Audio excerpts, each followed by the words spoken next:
এই কাহিনী এমন এক জনবসতির যেটা আজ থেকে প্রায় 2000 বছর আগে উত্তর আমেরিকার একটি বড় অংশে থাকত। ওই জনবসতির লোকজন কেমন সংগ্রাময় জীবন পার করত আর কিভাবে ওই জায়গায় ইউরোপিয়ানদের দখলে আসে, আজ আমরা সেই কাহিনী শুনব। তো কাহিনীর শুরুতেই আমরা দেখি জঙ্গলের ভেতরে কিছু আদিবাসী একটি বুনো শুয়োরকে ধাওয়া করছে। বুনো শুয়োরটি প্রাণ ভয় পালানোর চেষ্টা করছে, আর তখনই তার পা একটি দড়ির সাথে বাঁধে, যেটা ছিল একটা ফাঁদ। আসলে এই আদিবাসীরা জঙ্গলের জায়গা জায়গায় এরকম ফাঁদ পেতে রেখেছে। যখনই ওই বুনো শুয়োরের পা ওই রশির সাথে বাঁধে, সামনে থেকে সুচালো বর্ষাগুচ্ছ ওই শুয়োরের শরীরে গেঁথে যায়। তাদের একজন এসে শুকরটির গলায় চাকু বসিয়ে মেরে ফেলে। এরপর তারা ধরাধরি করে সেটিকে মাটিতে নামায়, তারপর সেটিকে কেটে নিজেদের মধ্যে এক এক টুকরো বাড়তে থাকে, যার ফলে কেউ হৃৎপিণ্ড পায়, কেউ নাক, কেউ কান, এসব অংশ পায়। তো এদের মধ্যে এমন একজন ছিল যার নাম ব্লান্টেড, আর সে ছিল নিঃসন্তান। যখন ব্লান্টেডের সিরিয়াল আসে তখন তাকে শুকরটির অন্ডকোষ দেওয়া হয়, আর তাকে বলা হয় এটা খেলে তার সন্তান প্রাপ্তি হবে। ব্লান্টেড বলে, আমি এটা বিশ্বাস করি না। তখন যে বন্টন করছিল সে বলে, আমি মিথ্যা বলি না, তুমি সবাইকে জিজ্ঞাসা করতে পারো। আর এই কথাটি যে বলছে সেই এই সিনেমার মূল চরিত্র, মানে নায়ক, যার নাম জ্যাগুয়ার। আর জ্যাগুয়ারের পিতা মরিস, যে কিনা তাদের সর্দার, সে পেছনে দাঁড়িয়েছিল। এখন যখনই ব্লান্টেড ওই অন্ডকোষ খায়, সেটার স্বাদ এতটাই বিশ্রী ছিল যে সেটা উগলে ফেলে দেয়। এটা দেখে সবাই হাসতে শুরু করে, মানে এক ধরনের প্র্যাঙ্ক ছিল, যার কারণে ব্লান্টেড খুব রেগে যায় আর তাদের উপর হামলা করে। তখন মরিস, অর্থাৎ তাদের সর্দার, তাদের মাঝে এসে তাদেরকে শান্ত করে আর ব্লান্টেডকে সাইডে নিয়ে যেয়ে বলে, তোমাকে আরও ধৈর্যশীল হতে হবে, তুমি কেন বারবার হাসির পাত্র হবে? ব্লান্টেড বলে, আমি বাবা হতে পারি না, তাই এরা সব সময় আমাকে টিটকারি করে। এরপর সর্দার একটি ওষুধের কথা বলে, কিছু পাতা দিয়ে বলে, এটা ব্যবহার করে তুমি বাবা হতে পারবে। লোকটি তখনই সেটা খেতে চায়, আর তখন সর্দার তাকে বলে, এটা খাওয়ার জন্য নয়, এই ওষুধ তোমাকে ওই জায়গায় তখন লাগাতে হবে যখন তুমি তোমার স্ত্রীর কাছে যাবে। তো ব্লান্টেড সর্দারের কথা বিশ্বাস করে আর খুব খুশি হয়। এরপর সে তার বাকি সাথীদের কাছে চলে আসে এবং সবাই হাসি তামাশা করতে থাকে। এই সময় জ্যাগুয়ার জঙ্গলে তারা ছাড়াও আরও কারো উপস্থিতি অনুভব করে। তো তারা খাড়া হয়ে জঙ্গলের দিকে দেখতে থাকে। জ্যাগুয়ার বলে, ওখানে কারা, সামনে বেরিয়ে এসো। তখনই অন্য আর এক আদিবাসী ঝোপের আড়াল থেকে বেরিয়ে আসে আর 3টি বড় বড় মাছ তাদের সামনে রেখে দেয়। বলে, আমরা কেবল তোমাদের এলাকার ভেতর দিয়ে চলে যাচ্ছি, তোমাদের সাথে কোনো প্রকার দ্বন্দ্বে জড়ানোর জন্য আসেনি। তো এরা সেটাকে বিশ্বাস করে আর তাদের দেওয়া মাছ গ্রহণ করে। আবার বিনিময়ে তারা নিজেদের মাংসের একটি খণ্ড তাদেরকে প্রদান করে আর তাদেরকে বনের ভেতর দিয়ে চলে যাওয়ার অনুমতি দেয়। তো দেখা যায় তাদের মধ্যে নারী, পুরুষ, বৃদ্ধ, শিশু সবাই ছিল, যাদের মধ্যে অনেকে আবার আহত ছিল। এটা দেখে জ্যাগুয়ার বলে, তোমাদের সাথে কি ঘটেছিল? তখন তারা বলে, আমাদের উপর হামলা করা হয়েছে, আমাদেরকে আমাদের বসতি থেকে উচ্ছেদ করা হয়েছে, এখন নতুন বসতির জন্য বেরিয়েছি। এটা বলে তারা চলে যায় আর এরাও তাদের বসতির দিকে এগিয়ে যায়, আর সেখানে পৌঁছে তারা অনেক খুশি থাকে। এখানে ব্লান্টেডের কাছে একটা বুড়ি চলে আসে, আর এই বুড়িটি ছিল তার শাশুড়ি। সে চিৎকার চেঁচামেচি করে বলে, আমার একটি নাতি চাই, আর যদি তুমি সেটা দিতে না পারো তাহলে তোমার জায়গায় আরেকজনকে আনবো। বুড়িটি ব্লান্টেডকে ধাক্কা দিয়ে তার মেয়ের কাছে পাঠায়। তবে শাশুড়ির সমস্যা থাকলেও তার বউ তাকে অনেক ভালোবাসত। তার বউ তাকে ঘরে নিয়ে যায় আর তার শাশুড়ি মিশন সাকসেস কিনা তার জন্য পাহারা দিতে থাকে। আপনাদের হয়তো মনে থাকবে, সর্দার ব্লান্টেডকে একটা ওষুধ দিয়েছিল, এবার সেটা প্রয়োগ করার পালা। কিন্তু একটু পরেই দেখা যায় সে চিৎকার করতে করতে ঘর থেকে বেরিয়ে এসে এদিক সেদিক ছোটাছুটি করছে, সাথে তার বউও। আসলে সেটা কোনো ওষুধ ছিল না, ছিল শরীরে জ্বালা ধরানো এক ধরনের পাতা, যার কারণেই তারা দুজনেই পাগলের মতো ছুটাছুটি করতে থাকে, আর এটা দেখে অন্যরা সবাই হাসতে থাকে। এরপর জাগুয়ার তার ঘরে যায়। তার 3-4 বছর বয়সী একটি ছেলে সন্তান আছে, আর তার স্ত্রীর গর্ভে আরেকটি সন্তান, যে কিনা কিছুদিনের মধ্যেই জন্ম নেবে। রাতে তারা সবাই গান, নাচ, আনন্দ উৎসব করে। পরদিন ভোরে জাগুয়ার স্বপ্নে দেখে সেই লোকটিকে যে তাদের জঙ্গলের ভেতর দিয়ে গিয়েছিল। সে নিজের হৃৎপিণ্ড হাতে ধরে আছে আর বলছে, দৌড়াও। সেখানে একটি কুকুরও ডাকছিল। এই অবস্থায় তার ঘুম ভাঙে আর শোনা যায় বাস্তবেও কুকুর ডাকছে। সে অনুভব করে বাইরে কিছু একটা হচ্ছে, আর তখনই দেখানো হয় একটি ভয়ঙ্কর চেহারার লোক তাদের বসতির সামনে দাঁড়িয়ে আছে। এর নাম জেরো, আর তার সাথে তার সাথীরাও ছিল। সে তাদেরকে ইশারা করলে তারা সবাই চারিদিক থেকে ওই বসতিটিকে ঘেরাও করে। জাগুয়ার যখন ঘর থেকে বের হয় তখন ঝোপের আড়ালে কিছু মশাল জ্বলতে দেখে বুঝতে পারে তাদের বসতিতে হামলা হতে যাচ্ছে। তখনই তার পরিবারকে নিয়ে সুরক্ষিত জায়গায় যেতে চেষ্টা করে, আর তখনই একজন হামলাকারী তাকে দেখে তাদের উপর হামলা করে, কিন্তু জাগুয়ার তাকে মেরে একটি শুকনো কুয়োর দিকে এগিয়ে যায়। আর এইদিকে দস্যুরা ওই বসতির অন্যদেরকে নৃশংসভাবে আক্রমণ করে, পুরুষদের বীভৎসভাবে হত্যা করে, মায়ের কোল থেকে সন্তানকে ছিনিয়ে নেয়, মেয়েদেরকে টেনে হিচড়ে নিয়ে যায়। ব্লান্টেড ও সর্দার পাল্টা আক্রমণ করে কিছুটা প্রতিরোধ গড়ে তোলে, কিন্তু দস্যুরা সংখ্যায় বেশি থাকায় তারা বেশিক্ষণ টিকতে পারে না।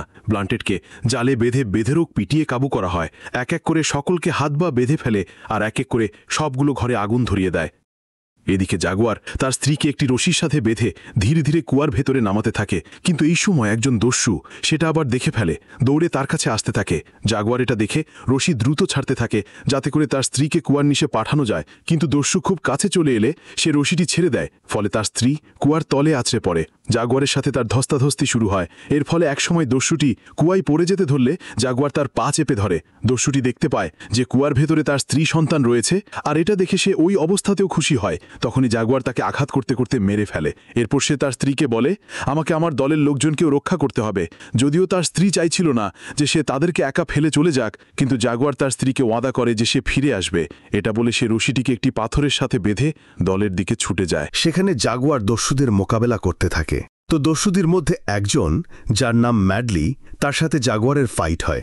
ম্যাডলি তার চাকু দিয়ে জাগুয়ারকে মারতে চেষ্টা করে, কিন্তু জাগুয়ার তার চাকুটিকে ঘুরিয়ে তাকেই মারতে লাগে। যখন তাকে মেরেই ফেলবে তখনই পিছন থেকে দস্যু সর্দার জ্যারো জাগুয়ারকে আঘাত করে। এরপর ম্যাডলি জাগুয়ারকে হত্যা করতে চায়, কিন্তু সর্দার সেটা হতে দেয় না। রাগের চোটে ম্যাডলি পাগলের মতো করতে থাকে, কিন্তু সর্দার বলে, আমাদের যুবককে হত্যা করলে চলবে না, তাদেরকে আমাদের সাথে নিয়ে যেতে হবে। এদিকে জাগুয়ারের পিতা অর্থাৎ তাদের সর্দার বন্দী হয়, আর জাগুয়ার তার পিতাকে বলে, আমাকে মাফ করে দাও বাবা, আমি তোমাদেরকে বাঁচাতে পারলাম না। যেটা ম্যাডলি শুনতে পায় আর বুঝতে পারে এটি জাগুয়ারের পিতা। তাই এবার সে প্রতিশোধ নেওয়ার জন্য তার সামনেই তার পিতা অর্থাৎ সর্দারকে ছুরি দিয়ে গলা কেটে সেখানেই মেরে ফেলে। তো এরপর সে জাগুয়ারের কাছে যায় আর বলে, একটু হলেই। এই কথাটা মনে রাখবেন, এটা মুভির শেষে আবার শুনব। তো এবার জাগুয়ারকে আঘাত করে অজ্ঞান করে দেওয়া হয়। যখন তার হুঁশ আসে তখন সে দেখতে পায় তাকে সহ তার সকল সাথীদের বেঁধে ফেলা হয়েছে। ব্লান্টের চোখের সামনেই তার স্ত্রীকে মেডেলি ধরে নিয়ে যায়। জাগুয়ার আর চোখে কুয়ার দিকে তাকায় যেখানে তার পরিবার রয়েছে, আর এটা আবার এক দস্যুও দেখে ফেলে। আর দস্যুটি ওই কুয়ার কাছে যায়। কুয়ার কাছে যেতেই সে দেখে পাশে একটি পাথরের সাথে দড়ি বাঁধা আছে, যার অপর প্রান্ত কুয়ার ভেতরে ঢুকে আছে। তখন তার সন্দেহ হয় আর সে কুয়ার ভেতরে উকি দেয়, কিন্তু তখনই জাগুয়ারের বউ তার সন্তানকে নিয়ে কুয়ার ভেতরে একটি কিনারে ঢুকে পড়ে। ওপর থেকে দস্যুটি কিছুই দেখতে পায় না, কিন্তু তার মনের সন্দেহ দূর করার জন্য সে একটি বড় পাথর ধার ঘেঁষে কুয়াতে ফেলে দেয়। কিন্তু এর পরেও যখন কোনো আওয়াজ না পায় তখন সে ওই রশিটি কেটে দেয়। অর্থাৎ এখন তার স্ত্রী চাইলেও রশি বেয়ে উপরে উঠতে পারবে না। এখন এই দিকে যাদেরকে বেঁধে ফেলা হয়েছে তাদেরকে সাথে নিয়ে দস্যুরা একটা লম্বা সফরে বেরিয়ে পড়ে থাকে সর্দারের মৃতদেহ। ছোট বাচ্চারা তাদের বন্দি বাবা মার পেছনে পেছনে চলতে থাকে। কয়েক ঘন্টা আগেও যেটা ছিল আনন্দের এক বসতি, সেটা এখন মৃত্যুপরী। শুরুতে কিছু দূর যেতেই তাদের সাথে ওই গোষ্ঠীর দেখা হয় যাদেরকে গল্পের শুরুতেই এই আদিবাসীরা দেখেছিল, কিন্তু তাদেরকেও এই দস্যুলা বন্দি করে নিয়েছে। এরপর একটি বেদনাদায়ক লম্বা যাত্রায় তারা বেরিয়ে পড়ে। যখন বন্দীদেরকে নদী পার হতে হয় তখন বাচ্চারা সেখানে আটকে যায়। তো এবার বন্দীরা নদী পার হয় ও পাহাড়ের সরু লা বেয়ে চলতে থাকে। তাদের এক আহত সাথী পড়ে যায়, আর তার কারণে অন্যরাও পড়ে যেতে ধরে। মেডলি তাদের উদ্ধার না করে বরং এটা দেখে হাসে। আহত বন্দীকে পাহাড় থেকে ফেলে দেয়। এটা যখন সর্দার জানতে পারে যে তার অনুমতি ছাড়া মেডলি এটা করেছে, সর্দার শাস্তিস্বরূপ মেডলিকে দিয়ে ওই ফাঁকা জায়গা পূরণ করে। এভাবে যেতে যেতে তারা এমন এক জায়গায় পৌঁছায় যেখানে অনেকগুলো মৃত শরীর পচে পড়ে আছে, যেটা দেখে ধারণা করা হয় এখানকার লোকজন এমন এক ছোঁয়াচে রোগে আক্রান্ত হয়েছে যার কারণে তারা সবাই একসাথে মারা গেছে। এখানে একটা জীবিত বাচ্চাকে দেখতে পাওয়া যায়, যে বাচ্চাটি ওই দস্যুদের কাছে সাহায্য চাইতে আসে। বাচ্চাটি বারবার কাছে আসতে চাইলেও দস্যুরা তাকে আসতে দেয় না, বরং তাকে ধাক্কা দিয়ে দূরে সরে দেয়। এ সময় এক দস্যু তার হাতের অস্ত্র দিয়ে মেয়ে বাচ্চার বুকের জোরে একটি ধাক্কা দেয়, আর বাচ্চাটি তখন থমকে দাঁড়ায়। আর এক অপার্থিব চেহারায় মুখে হাসি নিয়ে বলে যে খুব তাড়াতাড়ি একটি পবিত্র সময় আসবে যখন সূর্যগ্রহণ হবে। তখন একটি লোক তোমাদের সবাইকে তার জঙ্গলে নিয়ে যাবে আর তোমাদের সকলকে মেরে ফেলবে। দস্যুরা তার কথা বুঝতে পারে না, আর তারা সামনে এগিয়ে চলে। এভাবে অনেক সময়ের পথ অতিক্রম করে এমন একটি লোকালয়ে চলে আসে যেখানে অনেক লোক দাস হিসেবে কাজ করছে। ওখানকার লোকজনের অবস্থা অনেক খারাপ হওয়া সত্ত্বেও তারা সেখানে কাজ করতে বাধ্য হচ্ছে। বন্দী দলটাকে তাদের মধ্য দিয়ে এগিয়ে নিয়ে যেতে থাকে। তো এবার বন্দীদেরকে খুলে দেওয়া হয়। সেখানে দস্যু সর্দারের কাছে একজন লোক আসে। লোকটি সর্দারকে জিজ্ঞাসা করে, কতজন বন্দী নিয়ে এসেছ? সর্দার বলে, এসব বিষয়ে এখন থেকে আমার ছেলে কথা বলবে, তবে এবার কিন্তু বেশি টাকা লাগবে। অর্থাৎ এই দস্যুরা বন্দীদেরকে এখানে নিয়ে এসেছে বিক্রি করার জন্য, আর তাদের সাথে যে মহিলা বন্দী ছিল তাদেরকে ডাকের মাধ্যমে এক এক করে বিক্রি করা হয়। পুরুষদের মধ্য থেকে কয়েকজনকে বেঁধে আরও সামনের দিকে নিয়ে যাওয়া হয়। সেখানে জাগুয়ার আর তার অন্য সাথীদের গায়ে নীল রং লাগানো হয়। কিন্তু এরা কিছুই বুঝতে পারে না যে কেন তারা এমনটা করছে, আর তাদের সাথে সামনে কি বা ঘটতে যাচ্ছে। আসলে এখানে অনেক উঁচুতে একটা মন্দির রয়েছে যেখানে মানুষের বলি দেওয়া হয়। জাগুয়ার আর তার সাথীদের যে রং লাগানো হয়েছে তাদেরকে ওখানে নিয়ে যাওয়া হয়। মন্দিরে সেখানকার রাজা উপস্থিত ছিল, আর নিচে অনেক প্রজা। তারপর সেখানে একজন লোক চিৎকার করে বলতে থাকে যে আমাদের ঈশ্বর আমাদের উপর নারাজ হয়েছে, যার কারণে চারিদিকে প্রাণঘাতী ব্যাধি ছড়িয়ে পড়েছে। ঈশ্বরকে খুশি করার জন্য তাদেরকে বলি দিতে হবে। এরপর বলির কার্যক্রম শুরু হয়। এক বন্দীকে একটি খাটিয়ার উপর রেখে চাকু দিয়ে পেট ফেরে জীবিত থাকতেই তাকে দেখিয়ে বুক থেকে কলিজা বের করা হয়। এরপর মাথা কেটে মাথা ও শরীর ফেলে দেওয়া হয়। এরপরে সিরিয়াল পরে জাগুয়ারের। তো যখনই জাগুয়ারের বলি দিতে যাবে তখনই সূর্যগ্রহণ শুরু হয়, আর ধীরে ধীরে দিনের আলো কমতে শুরু করে, যার ফলে সেখানকার সকল লোক ভয় পেয়ে যায়। যেহেতু বলি দেওয়ার সময় সূর্যগ্রহণ হয়েছে, তাই এটাকে অমঙ্গল ভেবে বলি দেওয়ার কার্যক্রম বন্ধ করে দেওয়া হয়, আর অবশিষ্ট বন্দীদের অশুভ মনে করে তাদেরকে অন্য তরিকায় মারার পরিকল্পনা করা হয়। এরপর যাদের বলি দেওয়া হয়নি তাদেরকে ওখান থেকে নিয়ে একটি খোলা মাঠের মধ্যে নিয়ে আসা হয়। সেখানে দস্যুরা তাদেরকে বলে যে তোমরা এখান থেকে দৌড়ে জঙ্গল দিয়ে চলে যাও। তবে সর্দারের ছেলে, যার নাম টার্লিস, সে মাঠের অপর প্রান্তে দাঁড়িয়ে থাকে। তো প্রথমে দুইজনকে দৌড়াতে বলা হয়, যার মধ্যে ছিল ব্লান্টেড। তো এই দুইজন দৌড়াতে থাকে, আর পেছন থেকে দস্যুরা বিভিন্ন রকম অস্ত্র দিয়ে তাদের ওপর আক্রমণ করতে থাকে, আর খুব দ্রুতই তারা সেসব অস্ত্রের আঘাতে সেখানে লুটিয়ে পড়ে। এরপর জাগুয়ার আর তার অন্য এক সাথীর পালা পড়ে। তবে এবার তারা বুদ্ধি করে সোজা না দৌড়িয়ে আঁকাবাঁকাভাবে দৌড়াতে থাকে, যার কারণে দস্যুরা তাদের নিশানা লাগাতে পারে না। তবে এরপরেও দস্যুদের মধ্যে থেকে একজন নিশানা ঠিক করে আর জাগুয়ারের সাথীকে মেরে ফেলে। অন্যদিকে জাগুয়ার যখন মাঠটাকে পার করতেই যাচ্ছিল, তখন দস্যু সর্দার তাকে নিশানা লাগায়, আর তীর এসে জাগুয়ারের পিঠের পাশ দিয়ে ঢুকে পেট ভেদ করে চলে আসে। কিন্তু তারপরেও সে জীবিত ছিল, তাই সেখানে অপেক্ষারত সর্দারের ছেলে এবার তাকে মারতে আসে। সর্দারের ছেলে তাকে মারতেই যাবে, তখন ব্লান্টেড, যা আগে থেকেই তীরবিদ্ধ ছিল, সে সর্দারের ছেলের পা চেপে ধরে। ফলে সর্দারের ছেলে ব্যালেন্স হারিয়ে পড়ে যায়, কিন্তু উঠে এসে ব্লান্টেডকে মেরে ফেলে। এরপর যখন জাগুয়ারকে মারতে যায়, জাগুয়ার তীর দিয়ে সর্দার পুত্র গলায় ঢুকিয়ে দেয়। এরপর আহত অবস্থাতেই জাগুয়ার ওই জঙ্গলের ভিতর দিয়ে ছুটতে থাকে। সর্দার ছুটতে ছুটতে তার ছেলের কাছে আসে, আর সর্দারের কোলেই তার পুত্র মারা যায়। এবার সর্দার তার পুত্র হত্যার বদলা নেবার জন্য পূর্ণ শক্তিতে সকল সাথীদেরকে নিয়ে জাগুয়ারকে ধরতে সামনে এগোতে থাকে। জাগুয়ার প্রাণ বাঁচানোর জন্য ছুটতে থাকে। এভাবে ছুটতে ছুটতে অনেক সময় পেরিয়ে যায়। জাগুয়ার একটি বনের ভেতরে ঢুকে পড়ে। সেখানে সে একটি গাছে আশ্রয় নেয়, আর দস্যুরা সেই গাছের নিচ দিয়ে তাকে খোঁজার জন্য সামনে এগিয়ে যেতে থাকে। কিন্তু এ সময় আহত জাগুয়ারের শরীর থেকে পড়া এক ফোঁটা রক্ত দস্যু ম্যাডলির গায়ে এসে পড়ে। কিছু দূর যাওয়ার পর যখন দস্যুরা জাগুয়ারকে খুঁজে পাচ্ছিল না, তখন তারা থেমে যায়, আর এই সময় এক দস্যু ম্যাডলির পিঠের রক্তের ফোঁটা দেখতে পেয়ে বুঝতে পারে এটা জাগুয়ারেরই রক্ত, আর সে কোনো এক গাছে লুকিয়ে আছে। এদিকে জাগুয়ার যে গাছে আশ্রয় নিয়েছিল, সেখানে সত্যিকারের এক জাগুয়ারের বাচ্চাকে দেখতে পায়। সেই বাচ্চার আওয়াজে তার মা বড় জাগুয়ারও তাকে দেখে ফেলে। এরপর সত্যিকারের জাগুয়ার আমাদের নায়ক জাগুয়ারকে তাড়া করে। নায়ক জাগুয়ার প্রাণ ভয়ে ছুটতে থাকে। মনের অজান্তেই যেখানে দস্যুরা ছিল সেই দিকেই আসতে থাকে। এদিকে দস্যুরাও নায়ক জাগুয়ারকে পালাতে দেখতে পায়, আর তাকে ধরতে দৌড়াতে শুরু করে। নায়ক জাগুয়ার তো আর কোনোভাবেই আসল জাগুয়ারের সাথে দৌড়ে পারবে না। এমনটাই হয়, জাগুয়ার নায়ক জাগুয়ারকে ধরেই ফেলবে, এমন সময় এক দস্যু চলে আসলে জাগুয়ারটি দস্যুর উপর হামলে পড়ে আর তার মুখ চাবাতে থাকে। অন্য দস্যুরা এসে সেই জাগুয়ারকে ধরে মেরে ফেলে, তবে ততক্ষণে তাদের ওই সঙ্গী জাগুয়ারের আক্রমণে মারা পড়ে। দস্যুরা এবার ওই বাচ্চাটির কথা মনে করতে থাকে যে তার কথাগুলো ধীরে ধীরে সত্য হচ্ছে, কিন্তু দস্যু রাজা তাদেরকে বদলা নেওয়ার কথা স্মরণ করিয়ে দেয়। তো দস্যুরা আবার নায়ক জাগুয়ারের পিছু করতে শুরু করে। এভাবে দৌড়াতে দৌড়াতে দিন থেকে রাত, রাত থেকে আবার দিন আসে। একসময় এক দস্যু একটি গাছের জাগুয়ারের গায়ে থাকা রঙের নিশানা দেখতে পায়, আর সে সময় একটা সাপ তার ঘাড়ে কামড়ে দেয়। তার অন্য সাথীরা সাপটাকে মেরে ফেললেও তাকে কোনো প্রকার সাহায্য না করে সেখান থেকে চলে যায়। দেখা যায় দস্যুরা জাগুয়ারকে দেখতে পেয়ে ক্রমাগত তীর নিক্ষেপ করছে। জাগুয়ার কোনো মতো নিজেকে বাঁচিয়ে দৌড়াচ্ছে, আর এক পর্যায়ে এসে ওই নদীর কাছে চলে আসে যে নদী পার করেই দস্যুরা তাদেরকে নিয়ে এসেছিল। তবে জাগুয়ার নদীর উঁচু প্রান্তে ছিল, যেখান থেকে নদীর পানি ঝর্ণা আকারে নিচে পড়ছিল। যেহেতু পেছন থেকে দস্যুরা তাকে ধরতে আসছে, আবার সামনে উঁচু থেকে লাফ দিলে মৃত্যুপ্রায় নিশ্চিত, কিন্তু তারপরও জাগুয়ার তাই করে। সে ওই বিশাল ঝর্ণার উপরের অংশ থেকে লাফ দেয়, আর সে প্রাণীও বেঁচে যায়। সে এবার নদীর কিনারায় যায় আর উপরে থাকা দস্যুদের বলতে থাকে, এটা আমার জঙ্গল, আমি এই জঙ্গলে জন্মেছি, এটা আমার বাপদাদার অঞ্চল, এখানে আমি রাজত্ব করব, পারলে তোরা এই জঙ্গলে এসে দেখা। উপরে দস্যু রাজার পাশে একজন সদস্য তখন সর্দারকে বলে, আমাদের এখান থেকে ফিরে যাওয়া উচিত। আসলে সে বুঝতে পেরেছিল সেই বাচ্চার কথা অক্ষরে অক্ষরে পূর্ণ হতে যাচ্ছে, কিন্তু সর্দার তার সন্তানকে হারানোর বেদনায় এতটাই ক্ষুব্ধ ছিল যে এই কথা শোনার সাথে সাথেই সেই দস্যুর বুকে ছুরি বসিয়ে তাকে মেরে ফেলে। এরপর সর্দার ওই ঝর্ণায় লাফ দেয়, আর তার দেখা দেখি বাকি সবাই।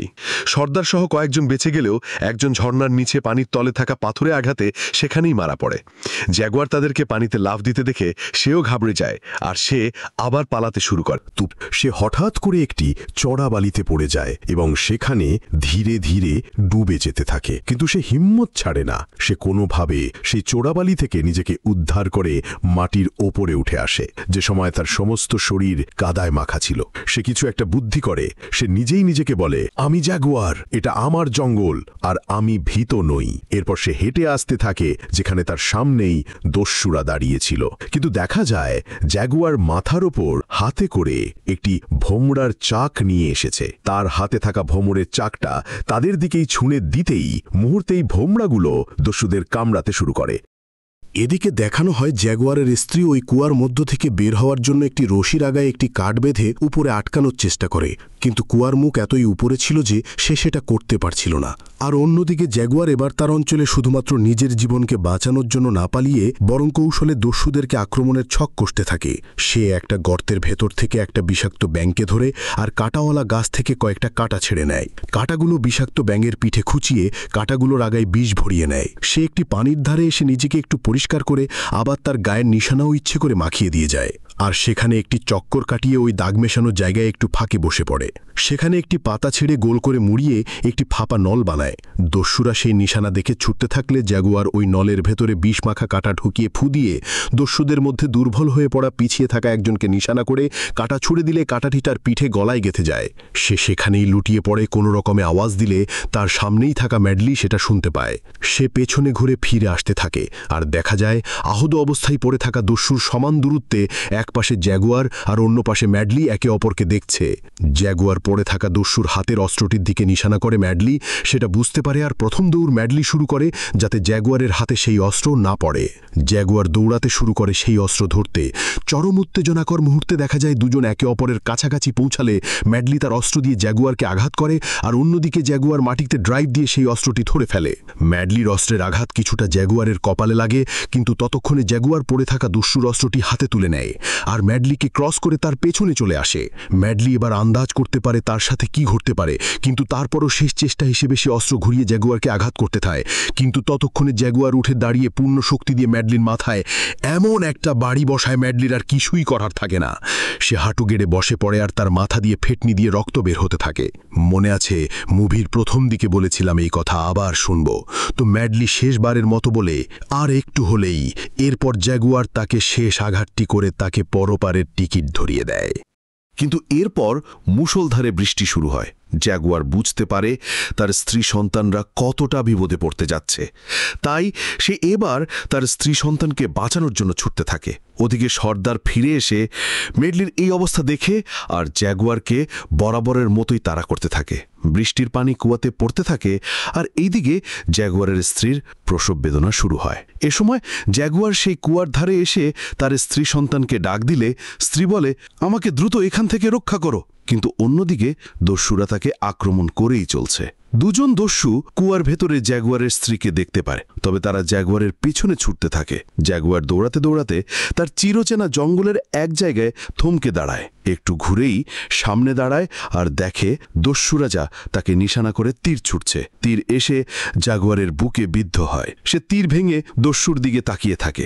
রাজাও এবার ধনুক ফেলে চাকু হাতে নিয়ে তার দিকে তেড়ে আসতে থাকে, কিন্তু জাগুয়ার আর সেই জায়গা থেকে সরে না। তো অনুমান করতেই পারছেন এরপরে কি হতে যাচ্ছে। হ্যাঁ, ঠিকই ধরেছেন, সেই গল্পের শুরুর মতোই ওই দড়ির ফাঁদে দস্যু রাজার বুক ফেড়ে যায়। অপর দুই সাথীও রাজার এই পরিণতি দেখতে পায়। এদিকে কুয়ার পানি ভরে জাগুয়ারের স্ত্রী ডুবে যাচ্ছে। একে তো সে প্রসব বেদনায় কাতর, তার উপরে পানিতে ডুবে মরমর অবস্থা। এ সময় ওই দস্যুর ফেলে দেওয়া পাথরের উপর দাঁড়িয়ে সে দম নেয়, আর এই অবস্থাতেই সে তার পেটের সন্তানকে জন্ম দেয়। ভূমিষ্ঠ হওয়া সন্তান পেট থেকে বের হয়ে পানিতে ভেসে যেতেই মা তাকে ধরে হাতে তুলে পানির উপরে ধরে থাকে। এক হৃদয় বিদারক দৃশ্য। বাজার জন্য জাগুয়ার জঙ্গল থেকে এবার সাগরের কিনারায় চলে আসে। ক্লান্ত জাগুয়ার সেখানে স্তব্ধ হয়ে বসে পড়ে আর সামনের দিকে তাকিয়ে থাকে। পেছনে থাকা অবশিষ্ট দুই দস্যু জাগুয়ারকে হাতের নাগালে পেয়েও আশ্চর্যজনকভাবে কিছু না করে বরং তারাও সামনের দিকে তাকিয়ে থাকে। সামনের দিকে দেখা যায় বড় বড় জাহাজ দাঁড়িয়ে আছে, আর ছোট নৌকা করে কয়েকজন সভ্য জগতের লোক কিনারায় আসছে। তো দস্যু দুজন জাগুয়ারকে পাশ কাটিয়ে সামনে এগিয়ে যেতে থাকে, আর জাগুয়ার পেছন ঘুরে ছুটতে থাকে তার স্ত্রীকে বাঁচানোর জন্য। কুয়ার ধারে এসে দেখতে পায় এক মুমূর্ষু মধু অবস্থায় তার স্ত্রী এক হাতে তার বড় সন্তানকে আর অন্য হাতে তার সদ্য নবজাত সন্তানকে ধরে ওপরে জাগুয়ারের দিকে তাকিয়ে আছে। তবে এবার তাদের দুজনের মুখে হাসি, কারণ এত সংগ্রাম করেও কেউ তারা পরাজয় মেনে নেয়নি। কাহিনীর শেষ দৃশ্যে আমরা দেখি জাগুয়ার নিজের স্ত্রী সন্তানদের নিয়ে জঙ্গলের ভেতরে ঢুকে যাচ্ছে। আর এ সময় সাগরের তীরের জাহাজগুলোকে দেখে তার স্ত্রী বলে, আমাদেরও কি সেখানে যাওয়া উচিত? জাগুয়া বলে, না, আমাদের জঙ্গল থেকে একটি নতুন দিনের সূচনা করতে হবে। এই বলে তারা জঙ্গলের ভেতরে ঢুকে যায়। আসলে এই বড় বড় জাহাজে যারা এসেছিল তারা ছিল ইউরোপিয়ান। তাদের উদ্দেশ্য ছিল এই অঞ্চলটাকে দখল করা। তাদের এখানে আসা একটি হিস্টোরিক্যাল সময়কালকে প্রকাশ করে, কিভাবে ইউরোপিয়ানরা আসার পর মায়া সভ্যতার বিলুপ্তি ঘটে। আধুনিক তথা বর্তমান সময়ের এই জায়গাটা আমেরিকার অধীনে রয়েছে। তো বন্ধুরা, এই কাহিনী একটি কাল্পনিক। হিসেব অনুযায়ী মায়া সভ্যতার সময়কালকে দেখানো হয়েছে। যদি এর সম্পর্কে আপনার কিছু জানা থাকে তবে কমেন্ট বক্সে অবশ্যই জানাবেন। আজ এখানেই বিদায়। গল্পটি ভালো লাগলে একটা লাইক কমেন্ট তো পেতেই পারি নাকি? সেই সাথে চ্যানেলটাকে সাবস্ক্রাইব করে দিয়েন। টাটা, বাবাই।